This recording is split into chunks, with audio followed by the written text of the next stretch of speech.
विद्यार्थी मित्रांनो, मागील तासिकेला आपण तिसरी सामान्य ज्ञान भाग 2 या अंतर्गत पदार्थांच्या अवस्था याविषयी माहिती घेतलेली होती। आजच्या तासिकेला आपण तिसरी सामान्य ज्ञान भाग 2 या अंतर्गत सुरक्षितता मग ती कशा कशाची घ्यायची तर अन्न, पाणी, साधने आणि वाहतूक। विद्यार्थी मित्रांनो, आज शिकूया सुरक्षित घेऊया आपल्या आजूबाजूला असणाऱ्या काही गोष्टींच्या बाबतीत। सुरुवात करूया सुरक्षितता या शब्दाचा अर्थ जाणण्यापासून। आता सुरक्षितता याचा अर्थ काय हो? कोणतीही दुर्घटना घडू नये यासाठी घेतली जाणारी काळजी याला काय म्हणतात? सुरक्षितता। किंवा आजारी पडूच नये म्हणून जी काळजी घेतली जाते त्याला म्हणायचं सुरक्षितता। ठीक आहे। आता सुरक्षितता म्हणजे तर काय समजलं? तर आता ही सुरक्षितता कोणत्या घटकाच्या बाबतीत राखायचे तर मानवाची पहिली मूलभूत गरज असणारी ती म्हणजे अन्न। तर पाहूया अन्नाची काळजी किंवा अन्न सुरक्षित कसं ठेवता येईल त्याबद्दलची माहिती। सुरुवात करूया अन्न रक्षण यापासून। बघा, अन्नाचं रक्षण करायचं असेल किंवा सुरक्षितता जर राखायची असेल तर सुरुवातीला असं सांगितलं जातं की थंड पाण्यामध्ये भाज्या ठेवाव्यात। यावर प्रश्न विचारला जाऊ शकतो, अन्न रक्षणासाठी खालीलपैकी कोणता उपाय कराल? तर थंड पाण्यामध्ये आम्ही भाज्या ठेवू शकतो। तसेच आपण बाजारातून जेव्हा अन्न किंवा भाज्या खरेदी करतो त्या व्यवस्थित आपण स्वच्छ केल्या पाहिजेत, पाण्याने धुतल्या पाहिजेत, हे लक्षात घ्या।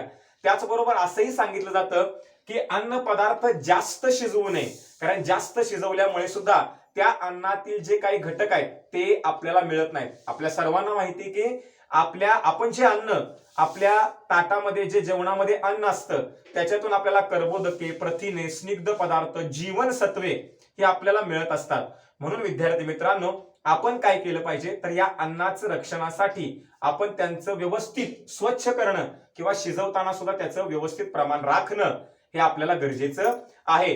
त्याचबरोबर अन्नाच्या बाबतीत ही सुरक्षितता तर झाली, परंतु आपण अन्न खाताना आपण सुरक्षितता कशी राखू शकतो तर लक्षात घ्या, आपण उघड्यावरचं आणि रस्त्यावरचे अन्न पदार्थ कमी खाल्ले पाहिजेत, शक्यतो खाऊच नये असं सांगितलं जातं। कारण रस्त्यावरती उडणारी धूळ किंवा इतर जे काही कीटक असतील तर ते त्यावर बसतात, त्यामुळे अन्न पदार्थ दूषित होतात आणि दूषित अन्न पदार्थ जर आपण आपल्या शरीरामध्ये घेतले तर आपलं शरीर हे बिघडण्याची शक्यता असते। म्हणून परीक्षेला विचारतील की खालीलपैकी कोणते अन्न पदार्थ खाऊ नयेत?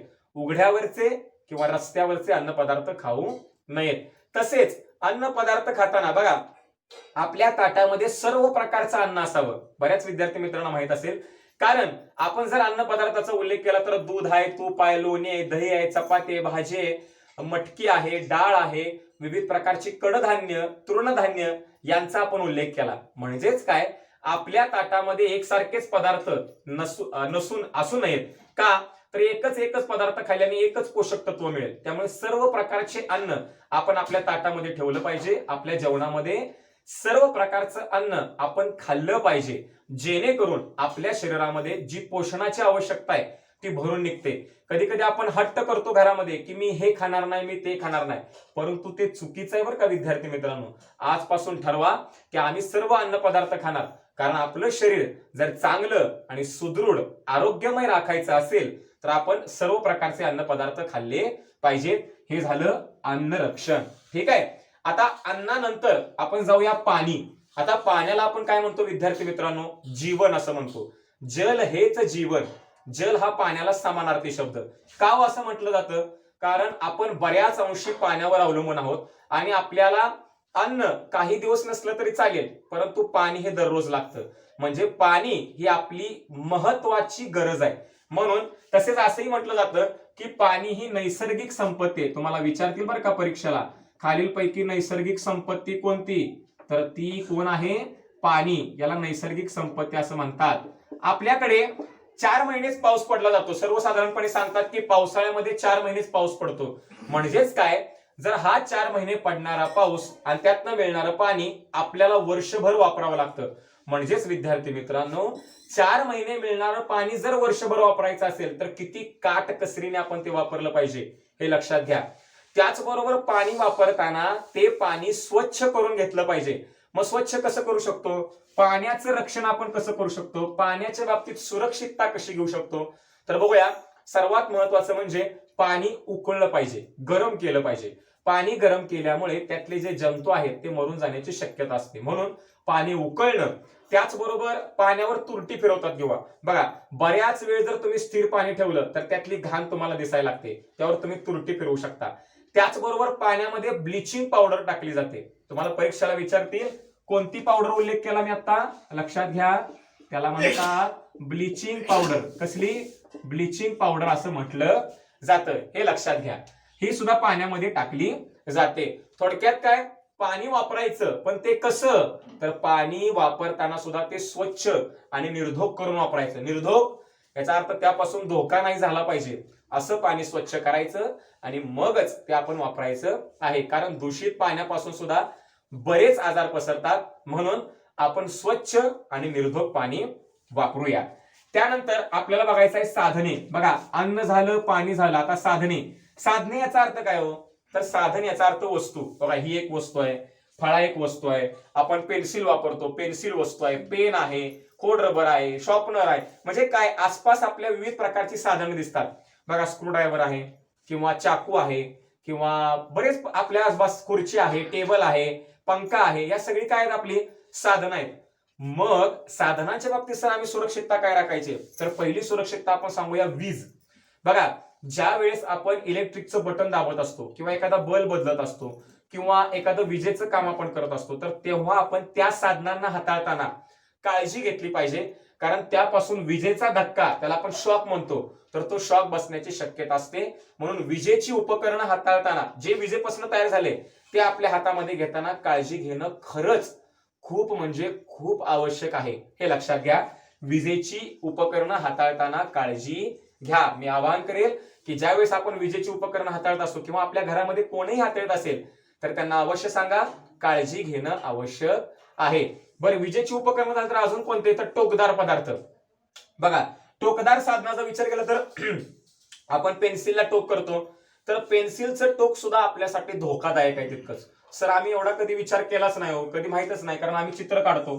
तर बघा ना तुम्ही, पेन्सिलचं टोक किती धारदार असतं, ते जर आपल्या शरीरावरती लागलं तर आपलं रक्त येऊ शकतं किंवा डोळ्यासारख्या नाजूक भागांमध्ये जर ते गेलं तर आपल्याला ते धोकादायक ठरू शकतं. म्हणून धारदार वस्तू असतील, टोकदार वस्तू असतील तर त्या सुद्धा आपण वापरताना काय केली पाहिजे, तर काळजी घेतली पाहिजे. तसेच आपल्या आजूबाजूला अनेक वस्तू असतात, त्या वस्तूंपासून धोका पोहोचू नये. उदाहरणार्थ गॅस असेल, आता गॅसचं आपण काय सांगतो बघा, रात्री झोपताना गॅसचं रेग्युलेटर बंद केलं पाहिजे. का हो, सिलेंडरचं ते रेग्युलेटर असतं, तर ते बंद का करायचं, तर धोका पोहोचू नये म्हणून.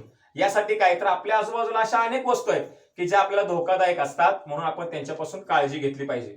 मोबाईलचं उदाहरण घ्या. बघा, अलीकडे मोबाईल बद्दल पण माहिती सांगितली जाते की टेम्परेचर, मोबाईलचे टेम्परेचर आपल्या शरीराला कधी कधी सूट होत नाही. शरीराच्या जास्त जवळ सारखा मोबाईल धरू नये, हे लक्षात घ्या. म्हणजेच काय, तर आपल्या आजूबाजूला असणारे टोकदार साधनं असतील, विजेची उपकरणं असतील तर ते आपण काळजीपूर्वक वापरूया, सुरक्षितता ठेवूया. आता बघूया शेवटचा मुद्दा, वाहतूक. आता वाहतुकीबाबत सर आम्ही काय करायचंय, तर बघा, आपण रस्त्यावरून चालताना कशावरून चाललं पाहिजे, तर त्याला फुटपाथ म्हणतात. बघा, कशावरून चाललं पाहिजे, फुटपाथ. बघा, लक्षात घ्या, का तर तो चालणाऱ्यांसाठी वेगळा केलेला असतो. तुम्हाला परीक्षेला विचारतील चालताना कशावरून चालणार, तर फुटपाथ, लक्षात घ्या. आणि रस्ता कोणासाठी, तर गाड्यांना धावण्यासाठी, सायकलीला धावण्यासाठी. मग चालण्यासाठी आपल्याला शहरामध्ये वेगळा रस्ता दिलेला असतो बघा, त्या रस्त्यावरून आपण चाललं पाहिजे, त्याला फुटपाथ पण म्हणतात काही जण, बरोबर का. तर लक्षात घ्या, वाहतुकीमध्ये रस्त्यावर चालताना सुरुवातीला आपण काळजी घेतली पाहिजे की रस्त्यावरून नाही चाललं पाहिजे. गाड्या जिथं आहेत तिथं त्यापासून थोडासा आपल्या चालण्यासाठी जो रस्ता तयार केलाय तिथून आपण चाललं पाहिजे. तसंच चालती बस असेल, काही जण काय करतात, तर बस निघाले, बस चालू झाले आणि पळता पळताच ती बस पकडण्याचा प्रयत्न करतात. जर आपला हात निसटला तर आपण पडण्याची शक्यता असते, मोठी जखम सुद्धा होण्याची शक्यता असते. म्हणून आपण काय केलं पाहिजे, चालत्या गाडीत मध्ये बसलं नाही पाहिजे, प्रयत्न नाही केला पाहिजे. तसेच एक लक्षात घ्या, आपण सिग्नलच्या नियमांचं पालन, समजा आपण गाडी चालवत असू, मोठी माणसं गाडी चालवतात तर त्यांनी सुद्धा सिग्नलच्या नियमांचं पालन केलं पाहिजे. वाहतुकीच्या बाबतीत सर्वात महत्वाचं लक्षात घ्या, अपघात होण्याची शक्यता असते. म्हणून महत्वाचं वाक्य शेवट शिकूया की वाहतुकीचे नियम पाळूया. जे की रस्त्यावर दिलेले असतात, ठिकठिकाणी बोर्ड लावलेला असतो, ते बोर्ड वाचा आणि त्या सूचनांचं तंतोतंत पालन करा. अशा प्रकारे विद्यार्थी मित्रांनो, आज आपण तिसरी सामान्य ज्ञान भाग 2 या अंतर्गत सुरक्षितता कशा कशाची पाहिली, तर अन्न, पाणी, साधने आणि वाहतूक याविषयी अधिक माहिती पुस्तकातून मिळाली तर ती जरूर मिळवा. याचा अभ्यास करा, सराव करा. धन्यवाद.